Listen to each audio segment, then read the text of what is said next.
She had a habit of speaking to herself in 3 languages before she answered anyone else in one, not out loud. Internally, a small translation ceremony that happened in the half-second between hearing a thing and responding to it. Her mother's Sicilian first, because that was the language her body thought in, the one that lived in her hands and her chest before it reached her mouth. Then her father's Japanese, clean and precise, the one she wore at work the way she wore her uniform. Then English, because this was Tokyo, and English was the bridge that tourists expected to cross. 3 languages. Half a second. Nobody ever noticed. Her name was Chiara. She was 24. She had been working at Ristorante Koharu for 11 months, long enough to know every table's personality, which one wobbled, which one caught the afternoon light at the wrong angle, which one the regulars avoided because it sat too close to the kitchen door. Long enough to know the kitchen's rhythms, the sommelier's habits, the particular way the head chef, Tanaka-san, held his shoulders when the reservation list was difficult. She was shy in the way that very observant people are sometimes shy, not because she didn't notice, but because she noticed too much, and the weight of all that noticing made the inside of her own head more crowded than the outside of it. She was also very good at her job. That part was not complicated. She listened well. She moved well. She had the quality that the best front-of-house staff have and cannot be taught, which is the ability to be present without being visible. To arrive at a table at exactly the right moment, and leave it at exactly the right moment, and never make a guest feel watched. Tanaka-san had never complimented her on this. He didn't compliment anyone, but she had noticed that he gave her the difficult tables. Before we go further, if you've ever been in a room where the wrong language came out of the right mouth and everything stopped, subscribe and stay with me, because that moment is coming, and you'll want to be here for it. And tell me in the comments where you're watching from tonight. The restaurant had 40 seats. It was small for the Ginza district, which was part of the point. Understatement was expensive in this part of the city. The interior was Italian and Japanese, in the way that good fusion is Italian and Japanese, which is to say that neither canceled the other out. Stone and cedar. Linen, the color of cream. A garden visible through the south window, where a single moss-covered stone sat, and a shallow tray of water, which was either art or gardening, and was probably both. Ristorante Koharu had, as far as Chiara could tell, 2 kinds of regular guests. The first kind were wealthy Japanese business people who came for the food, which was extraordinary, and who treated the staff with the precise distant courtesy of people who had learned to treat service staff with courtesy, and had not gone further than learning. The second kind were Italian and occasionally Sicilian visitors, usually men, usually older, who came because someone had told them this was the best Italian food in Tokyo, and who were perpetually astonished to discover that this was true. These 2 groups rarely overlapped. On the first Wednesday of December, they did. The reservation was for 7 o'clock. One guest, private dining room, the name on the booking was Moretti. She knew the name before she looked it up. She looked it up anyway, because she was thorough. The name on the booking connected to a company name, and the company name connected to a holding company, and the holding company connected, in 3 steps, to the Kuroda Group, which was the kind of name that even someone who had been in Tokyo for less than 2 years learned to recognize. Tanaka-san called her into the kitchen at 4. He was a small man, with a habit of standing very still when he had something important to say, as if the stillness lent weight to the words. He stood very still now. "Tonight's guest," he said. "Moretti-san," she said. "Moretti-san is the father of Kuroda Takeshi." He paused. "You understand what that means?" Yes, the elder Mr. Moretti is Sicilian. He has been in Tokyo for 3 days. Tonight is his first dinner outside his son's compound. This was his choice, not his son's. Another pause. His son did not want him to come here alone. But he is coming alone. He is 73 years old. He will do what he wants. Something crossed Tanaka-san's face that was almost respect. He speaks no Japanese. His English is, he searched for the word. Limited, said Kenji, the sommelier, from the back of the kitchen, without looking up. Limited. Tanaka-san agreed. I need someone who... He stopped. He looked at her. She looked back at him. She had never told anyone at Koharu that she spoke Sicilian. She had told them she spoke Italian. It hadn't seemed necessary to specify. I'll take care of him, she said. Tanaka-san nodded once. Do not make him feel managed. I won't.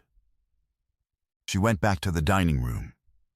She stood at the south window for a moment and looked at the stone in its tray of water and thought about her grandmother's kitchen in Palermo, which smelled like olive oil and cigarette smoke, and the particular warm weight of bread that had been in the oven since morning. She thought, tonight will be fine.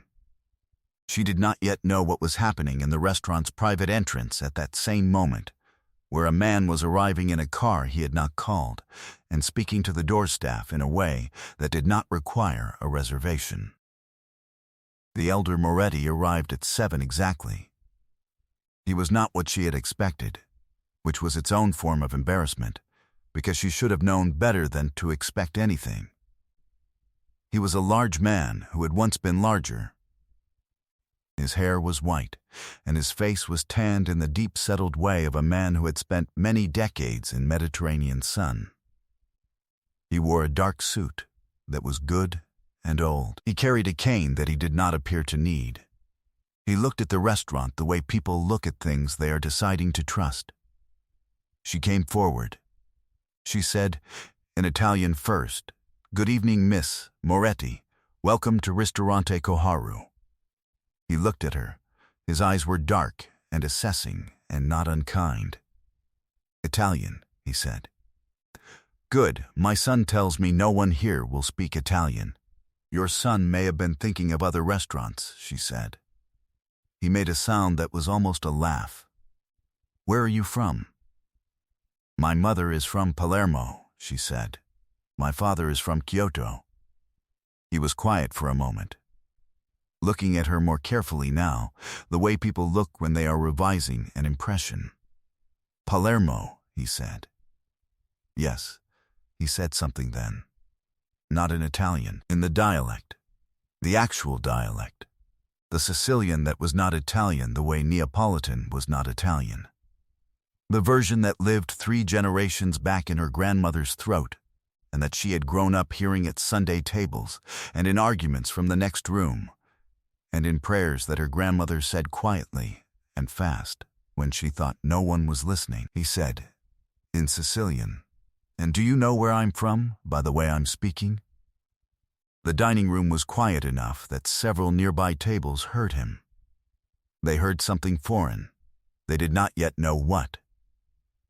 Chiara felt the 3-language ceremony happen inside her, Sicilian first, chest and hands. She felt it arrive completely. She answered him. She said, in Sicilian, from somewhere between Catania and Ragusa, I think. The vowels are longer in the east, and you've been away long enough that a few of them have smoothed. The restaurant went silent. Not the polite kind of silence, the real kind. The kind where conversation simply stops because something has happened that the room has not yet processed. The elder Moretti looked at her for a long moment. His face did not change. And then it did change, slowly and completely, the way a landscape changes when clouds move off it. He said in Sicilian, my God. She said, also in Sicilian, would you like to sit down? He laughed. He laughed the way old men laugh when something genuinely surprises them, which happens rarely and therefore completely. He laughed, and she found herself smiling, and the dining room, which had been perfectly still, did not quite know what to do with itself. What she did not know, at that moment, was who else was in the restaurant. He had arrived at 20 minutes past 7. He had not called ahead. He had simply arrived the way some people arrive at places, as if their presence were its own kind of permission, and the door staff had recognized him and said nothing to the kitchen and nothing to Tanaka-san, and so nobody had said anything to her. Kuroda Takeshi was 38 years old. He ran the Kuroda Group's operations in Tokyo and Osaka and, according to the financial press, several other cities that the financial press did not name directly. He was 6 feet tall. He had his father's dark eyes and his mother's Japanese precision, and the particular stillness that some people develop when they have been responsible for difficult things for a long time. He had followed his father to the restaurant because his father was 73 and alone in a city where he did not speak the language, and Takeshi had spent 3 days trying to explain why this was an argument he should let himself lose. His father had said, "I have been eating dinner by myself since before you were born." So Takeshi had followed. Not into the main dining room. He had taken a table near the bar, with a sightline to the private dining room door, and he had ordered water and sat with it and watched to make sure his father was all right. He had seen her go forward to meet his father. He had seen his father's face change.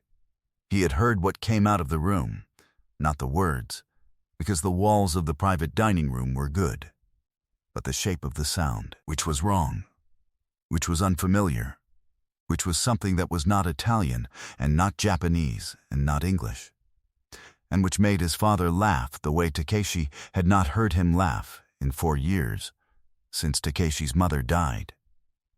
He sat very still with his glass of water. He thought, "Who is that?" She sat with the elder Moretti for 3 hours. She did not intend to. She intended to seat him, take his order, ensure his evening was comfortable, and return to the dining room. That was what the job required. What the job required and what happened were different things. There was no other word for it, lonely.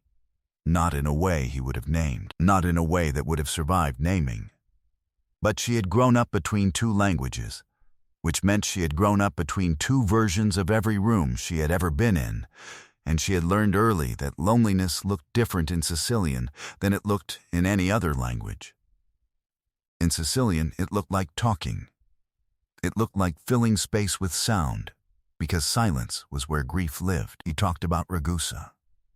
He talked about the summers he had spent there as a boy, the particular quality of light in August, the way the stone of the old town caught the heat and held it until midnight. He talked about his wife, whom he called Yuki-chan, which was a Japanese form of address that sounded startling in his Sicilian mouth, and which Chiara understood was something he had said for 38 years, and was now saying into a space where the person it described was not. She listened. She refilled his wine. She asked questions that were the right questions.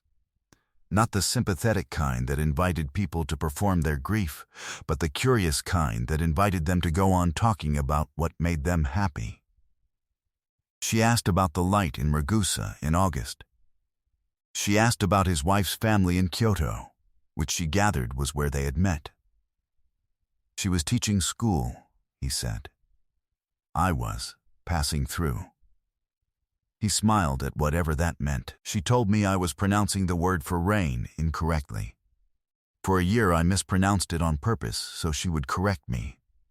Chiara thought about her grandmother correcting her Sicilian from across a Sunday table, about the particular love that lives in correction.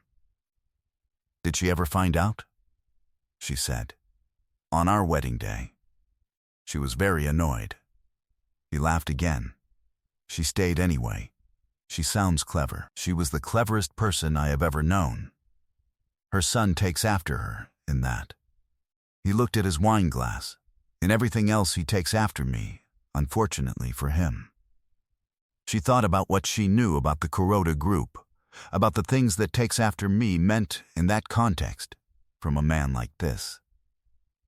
She said, carefully, "Is it unfortunate?" He looked at her. His eyes were direct, and had seen a great deal. "It is what it is," he said, in Sicilian. "Some things you are born into. The question is, what you do with them." She understood that this was the kind of statement that ended that line of conversation, and she let it end. She did not know then that the man she had been placed in the restaurant to serve was listening from the other side of a wall, and that what he could hear, not the words but the rhythm of them, the ease of them, was his father's voice sounding like itself for the first time in 4 years. At 9 o'clock, Tanaka-san appeared at the door of the private dining room. He looked at the table, at the wine that had been chosen well, and the dishes that had been cleared cleanly, and the elder Moretti who was leaning back in his chair with his hands around his coffee cup and his face entirely at rest. Then he looked at her. She gave him the smallest nod, which meant, "It's fine. I have it." He withdrew. What she did not see was Tanaka-san turning in the corridor to find Kuroda Takeshi standing 3 meters back, and Tanaka-san stopping, and Kuroda Takeshi saying quietly, in a tone that required an answer, "How long has she been here?" 11 months. Where did she come from? She applied. Her Italian was excellent. Tanaka-san paused. We did not know about the Sicilian. Kuroda Takeshi looked at the door of the private dining room. He looked at it for a moment the way he looked at things he was deciding about. Then he went back to the bar. The elder Moretti left at 9:30. He stood from the table, and he was a tall man even now, with the cane, and he looked at her and said something she was not expecting. He said, in Sicilian, "My wife would have liked you." She stood with that for a moment. "I would have liked her," she said. "She sounds like someone worth knowing." He nodded once, slowly. "You are very good at this." "At what?" "At making people feel that the room they're in is the right room." He looked around the small private dining room, the cedar walls, the linen, the garden barely visible through the connecting window. "This is a good place. My son shows well." "Your son owns this restaurant?" "He owns the building," he said. He said it simply, the way someone says a thing that is just a fact. He has good taste, his mother's taste. He smiled. He would like to think it's his own. Let him. She walked him to the front door. The driver was there, patient, and the elder Moretti shook her hand, both of his around one of hers, the Sicilian way, which is also the way you shake hands with someone when you mean it, and she stood at the door and watched the car pull away. She turned. Kuroda Takeshi was standing in the corridor. She had not heard him approach. He had the quality of stillness that some people had in which movement itself was quiet. He was looking at her with his mother's Japanese precision and his father's dark eyes, and she thought, for one unguarded moment, that these were two kinds of looking she knew how to be looked at. And then she thought that she needed to stop thinking and greet the guest. "Good evening," she said in Japanese. "Can I help you?" He looked at her for a moment. "My father," he said. "He's just left." The car was waiting. "I know." He paused. "I meant, how was his evening?" She understood that this was not a question about the food. "He was happy," she said. "He talked about Ragusa. And about your mother." Something moved through the man's face, briefly, and then gone. "He doesn't usually talk about her. I think sometimes it takes the right language." He was quiet. She felt the lobby around them, the soft light, the stone and the cedar, the distant sound of the kitchen winding down. She thought about his father saying she was the cleverest person I have ever known, and thought that the precision in front of her was evidence of this. "You speak Sicilian," he said. It was not quite a question. My mother is from Palermo. And your father? From Kyoto. He absorbed this. Something settled in his expression. He said, Yuki-chan. He said quietly. He hasn't called her that since the funeral. She did not know what to say. She said, I'm sorry for your loss. 3 years ago. Yes, 3 years and every day. She said it gently, because she meant it. That doesn't shorten. He looked at her directly. She held the eye contact, because she had learned, growing up between two cultures that had different rules about this, that holding it was usually more honest than not. What is your name? He said. Chiara Nakamura. Nakamura Chiara. He said it the Japanese way without thinking, which she noticed. How long have you been at Koharu? 11 months. And before? I worked in Palermo for 2 years. A restaurant near the cathedral. Before that I was in school. What did you study? She hesitated. Because this was the thing she did not usually mention at work. Because it complicated the way people looked at her. And she had found that the way people looked at her at work was often easier to manage when it was uncomplicated. Languages, she said. Italian literature and linguistics. And Japanese. Here, for the last 3 years. How many languages do you speak? 5. She paused. Fluently, more if you count related dialects. He looked at her for a long moment. She was aware that she had said more than she usually said in these first conversations, and she was not entirely sure why, except that something about the evening had loosened the usual management of herself. 5, he said. Sicilian, Italian, Japanese, English, and French, she said. Reasonably good Spanish. Some Mandarin. And you're a waitress, he said. It was not said unkindly. It was said with the particular tone of someone who was looking at a thing and seeing a gap between what it was and what it should be, which was a very different thing from condescension. She said, It's a very good restaurant. He almost smiled. She saw it not arrive. Yes, he said, it is. He came back the following week.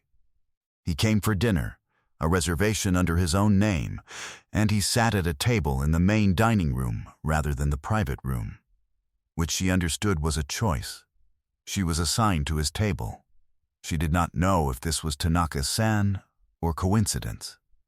She suspected Tanaka-san. He ordered simply. He was not the kind of man who used a menu to display knowledge.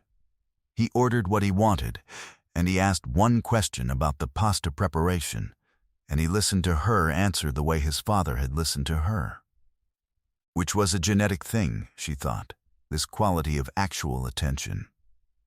The meal was quiet. She did not hover.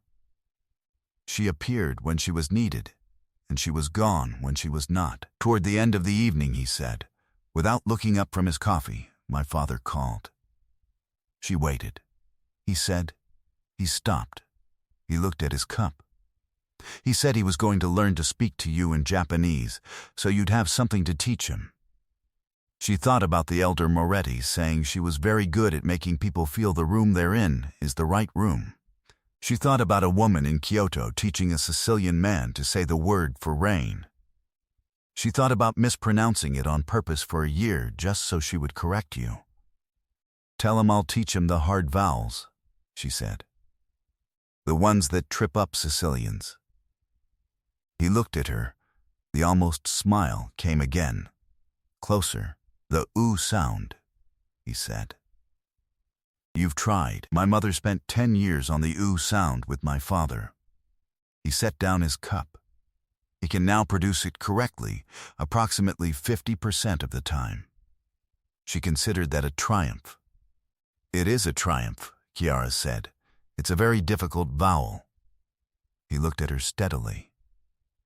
She would have liked you, he said. It was exactly what his father had said. She stood with it for a moment. The weight of it, the strange doubling of it. I'm beginning to feel the same way about her, she said. He was quiet for a moment. Something had settled in his expression, the same settling she had seen the night before. The look of a man deciding something, though she could not see what he was deciding. He paid. He left. She stood at the window and watched his car and thought, I am in an interesting situation. She thought it clearly. Without flinching, she thought about his father's hands around hers at the door. The Sicilian way, and the way the son had said Nakamura Kiara, without noticing he'd done it. And she thought about her grandmother telling her that the world was very small, and that this smallness was both its cruelty and its gift. She went back to work. The interesting situation developed slowly. He came to Koharu twice more in December. Once with 2 other men, a business dinner where she was present and professional, and was aware, at the edge of her awareness, that he was aware of her being professional. Once alone, early on a Thursday, before the dinner service, and she was the only floor staff in the room, and Tanaka-san appeared from the kitchen and then disappeared back into it with the look of a man who has decided something is not his business. On the Thursday, he said, I spoke to Ishida-san about you. Ishida was the restaurant group's director of operations. She knew this because she was careful, and knowing things was careful. Did you? She said. Your file is, he paused. Unusual, in what sense? In the sense that someone with your qualifications is working a dining room floor in Ginza. He looked at her directly. That's not a criticism of Koharu. I know, she said. I like the floor. I learn more from it than I would from a desk. What do you learn? She thought about the answer. About the table that wobbled and the table that caught the light wrong, and the way Tanaka-san's shoulders told you things about the reservation list. About the elder Moretti's face when she answered him in his own language. How to read what people need before they say it, she said. And how to give it to them without making them feel given to. He was quiet, looking at her with his mother's precision. That is, he said, a very exact description of something very difficult. It gets easier with practice, does it? Most things do, she said, the ones worth doing. He stayed for coffee. He left without telling her what Ishida-san had said. The elder Moretti came back in January. He came alone again, though she suspected his son knew this time, because a car she recognized was parked outside for the duration of the meal, and she did not mention this, and neither did the elder Moretti, and she thought, these 2 men have been doing this kind of not mentioning for a long time. He had been practicing, he said, in Japanese that was careful and heavily accented and completely correct. Good evening, Nakamura-san. She felt something warm move through her chest, the way warmth moves through a room when a door opens. Good evening, Moretti-san, she said in Japanese. Your pronunciation has improved. My son has been helping me, he said in Italian, because that was as far as the Japanese went this visit. Has it been difficult? The U sound. He shook his head. Your grandmother would understand. She would. She had the same trouble going the other direction. He laughed. Your Italian grandmother trying to speak Japanese. I would like to have seen that. She only ever learned 3 words, but she used them every time my father called. He looked at her. What words? Kiara smiled. Good evening. Thank you. And one she picked up from a drama that she probably shouldn't have used. He laughed again. Completely, she showed him to his table and thought that there was a version of joy that was not about what was present, but about what persisted. The thing that kept coming back even after it had had every reason not to. They talked for 3 hours. He told her about his wife's family in Kyoto, a small house near the Kamo River. A garden that was designed to look like it had not been designed. He told her about meeting Takeshi's mother on a gray morning in October, and thinking, he paused here and looked at his wine glass, thinking that he had never seen anyone walk into a gray morning, as if the gray were just the background and she were the thing in front of it. Chiara thought about someone walking into a room and making the room rearrange itself around them.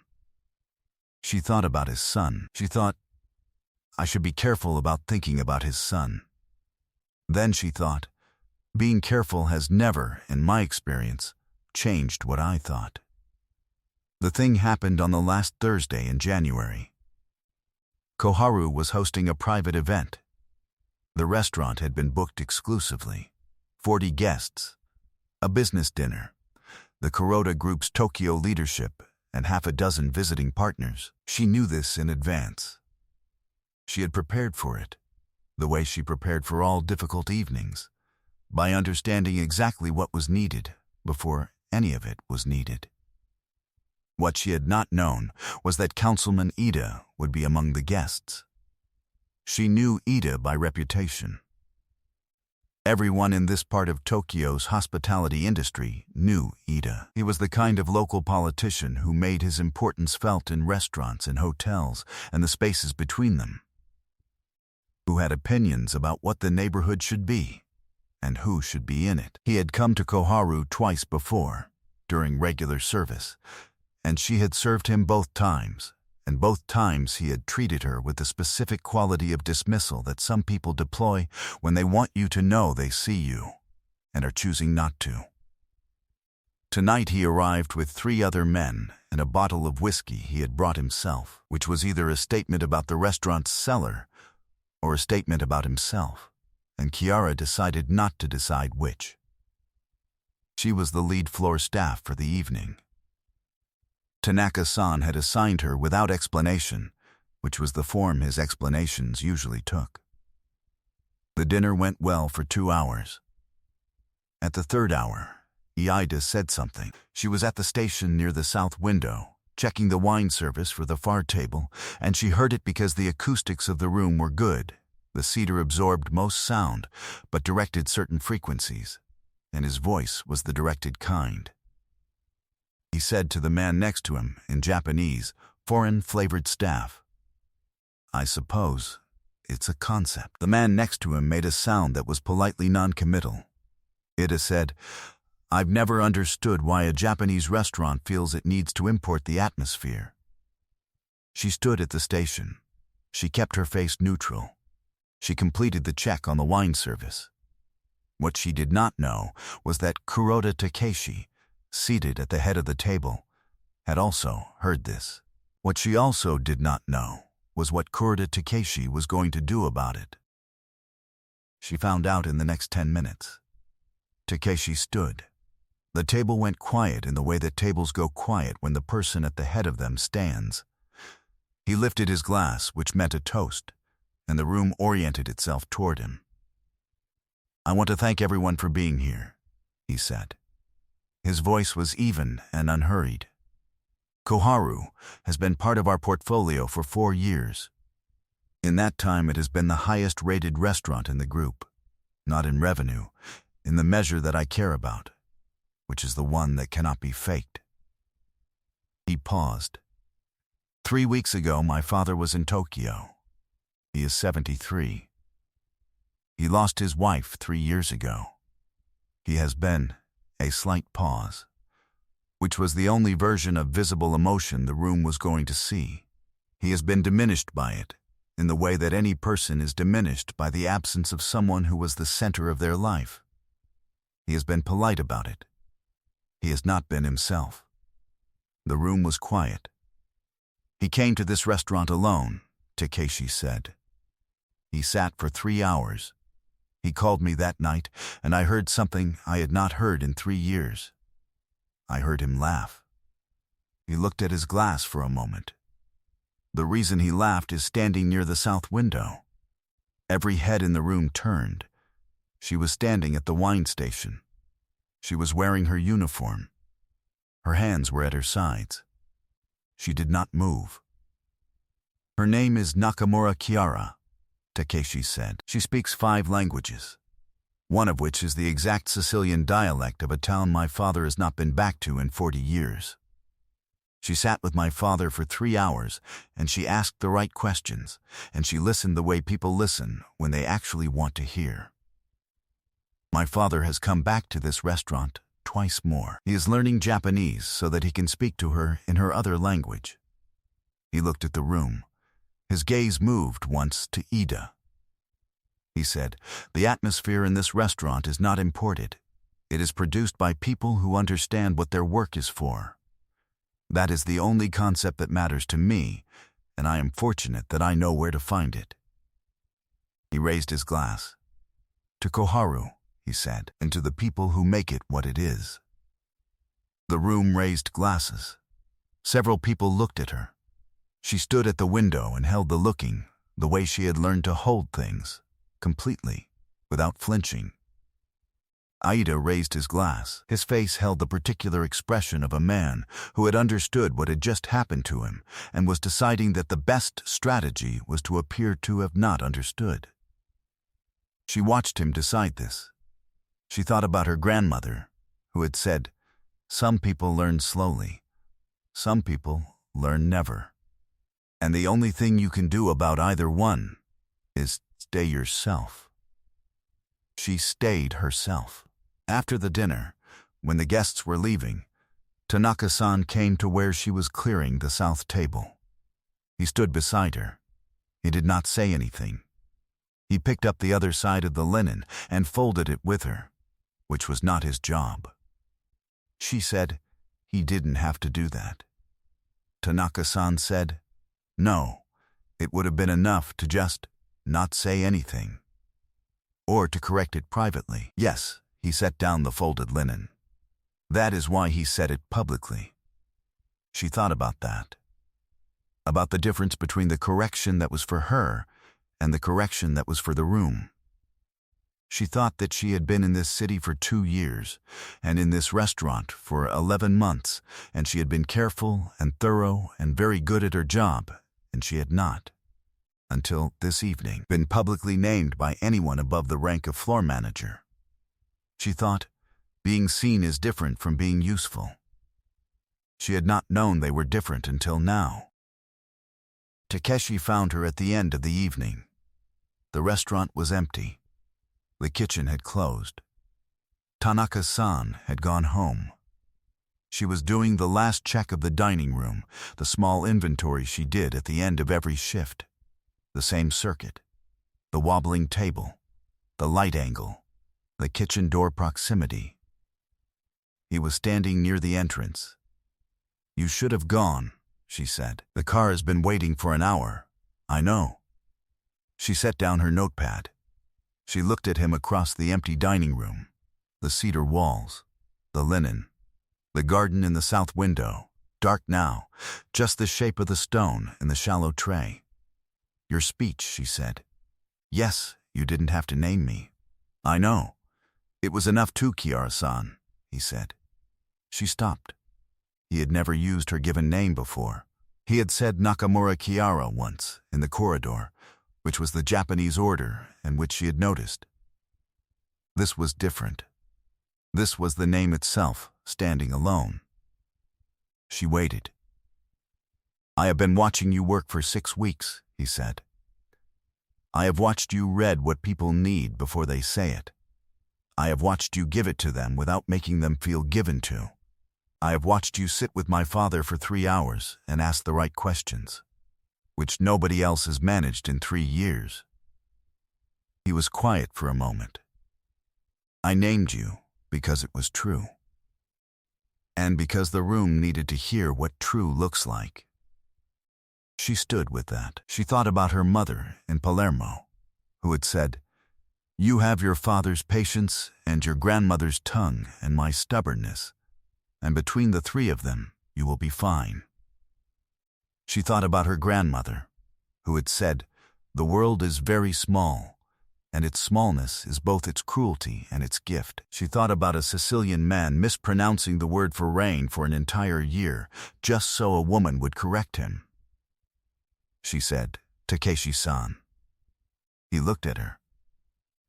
"Your father told me," she said, that he saw your mother walk into a gray morning, and he thought she was the thing in front of it, and the morning was just the background. He was very still. I understand that, she said. I understand what he meant. The room was quiet around them, the good quiet of a room that has been used well and is resting now, and she stood in it and let what she was saying be what it was. Chiara, he said. Just that. Yes, she said. Not in Sicilian, not in Japanese, not in English. In all three at once, the way she thought, the way she had always been, between languages, between countries, the thing that was both and therefore something neither country had a word for. Just yes. The elder Moretti came back in February. He came with his son.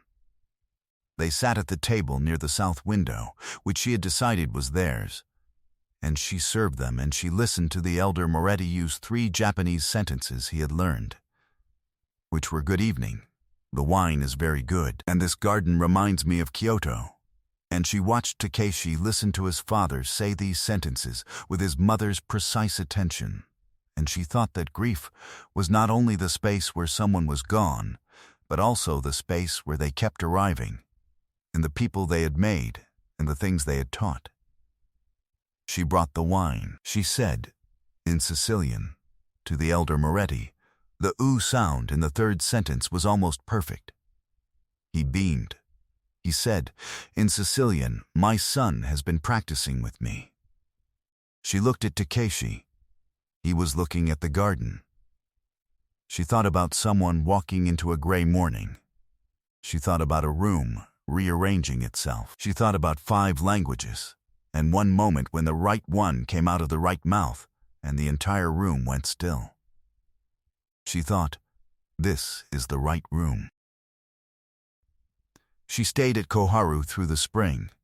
The Kuroda Group's operations director called in March. She had been expecting the call, in the way she expected things that were coming from far off, not with certainty, but with a kind of recognition that came from paying attention.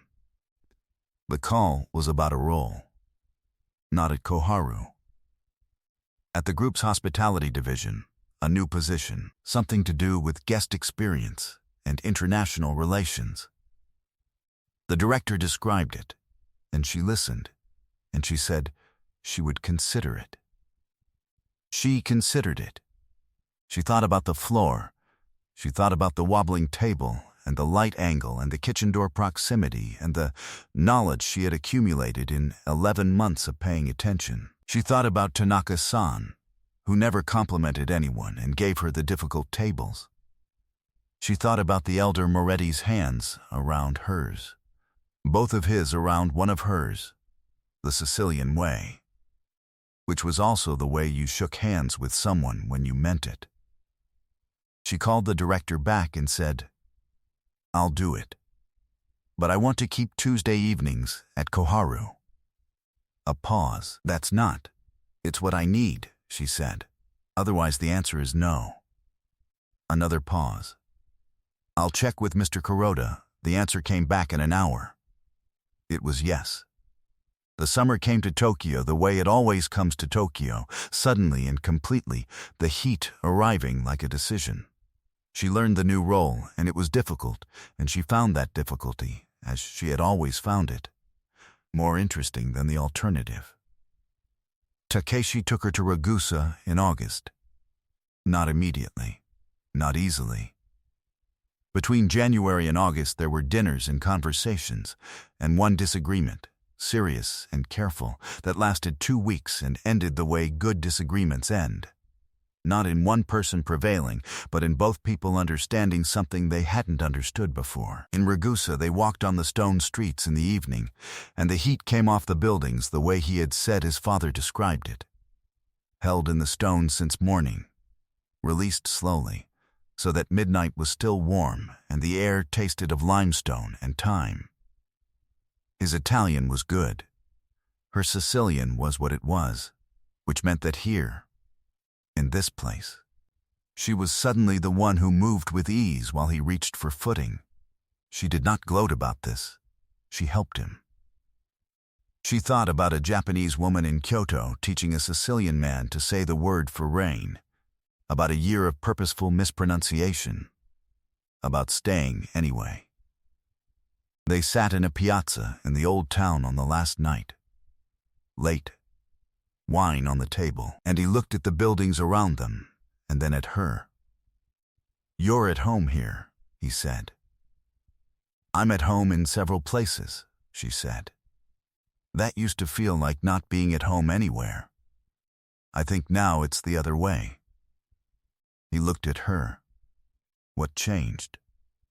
She thought about the evening in December, about the restaurant going silent, about a man saying her name in front of a room that had been happy not to know it. "I stopped explaining myself," she said. "I started letting the room hear what it was hearing and decide." He was quiet. Then he said, simply, "Good." She thought about her mother saying, "You have your father's patience, and your grandmother's tongue, and my stubbornness."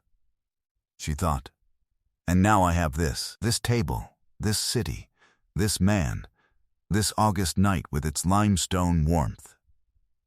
She thought, "I did not explain this into existence. I stayed myself until it arrived." In September, the elder Moretti visited Tokyo again. Takeshi told her on a Monday. She said, "Tuesday evening, Koharu, south window table." He looked at her. "You're sure? He has new Japanese sentences to practice," she said. "And I haven't had 3 hours of Sicilian since August." On Tuesday, she was at the door when the elder Moretti arrived. He came in from the September evening, and he looked at her, and his face did what his face did, the slow, complete change of a landscape when the clouds move off it. "Good evening, Moretti-san," she said in Japanese. "Good evening, Nakamura-san," he said in Japanese that was better than last time, considerably better. She showed him to the south window table. She sat down, which was not what a waitress did, and she said, in Sicilian, "Your oo sounds are excellent now. I want you to know, I am personally offended." He laughed. He laughed, and the restaurant was not entirely silent this time, because most of the dining room had learned that the sound of him laughing was the sound of the evening being right. She brought the wine. She brought the food. She asked the right questions, and she listened the way she listened, actually. And she sat with him for 3 hours in a small room with cedar walls and a garden in the south window, and she thought about how strange it was, and how right, that the world was small enough to fit something this large inside it. She had walked into a restaurant in Ginza with 5 languages and a habit of translating herself before she answered anyone. She had greeted an old man in the language of a town she had never been to, and the room had gone silent. What the room didn't know, in that silence, was that the silence was not surprise. Not exactly. It was recognition. The thing that happens when you have not known you were waiting for something, and then it arrives, and the waiting becomes visible all at once. She had not changed what she was. She had never changed what she was. The languages had always been there.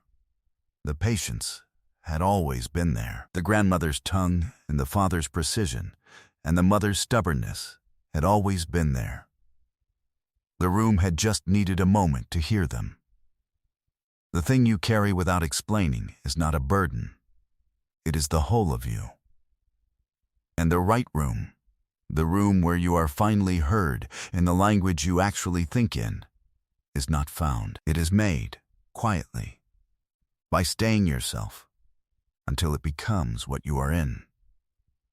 Thank you for spending this evening with Chiara and the Morettis and this small restaurant in Ginza.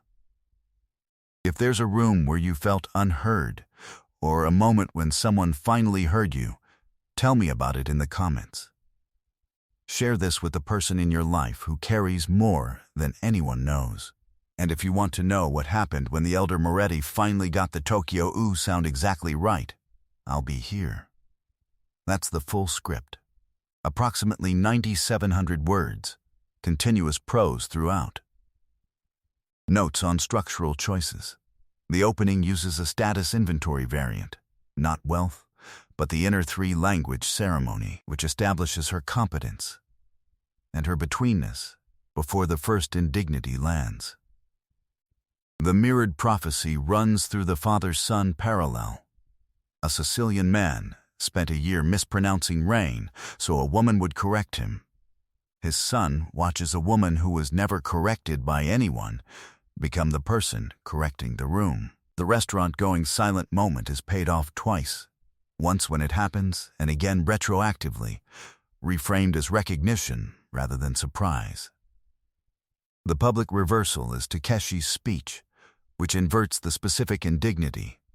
Ida said her presence was imported atmosphere. Takeshi says her name and tells the room what it owes her. Ida receives the formal punishment the framework requires. No violence, no confrontation, just the experience of being corrected in public by someone with real power while he holds his glass and chooses to appear not to have understood. Moral clarity, delivered without gore. The Sicilian dialect detail earns its repetition. It appears at the opening, at the first father visit, at the hotel corridor scene, at the January business dinner, and in Ragusa, each time doing slightly different narrative work. Run it through the audit script. Sentence rhythm is kept tight throughout, and warmth vocabulary should clear the threshold comfortably.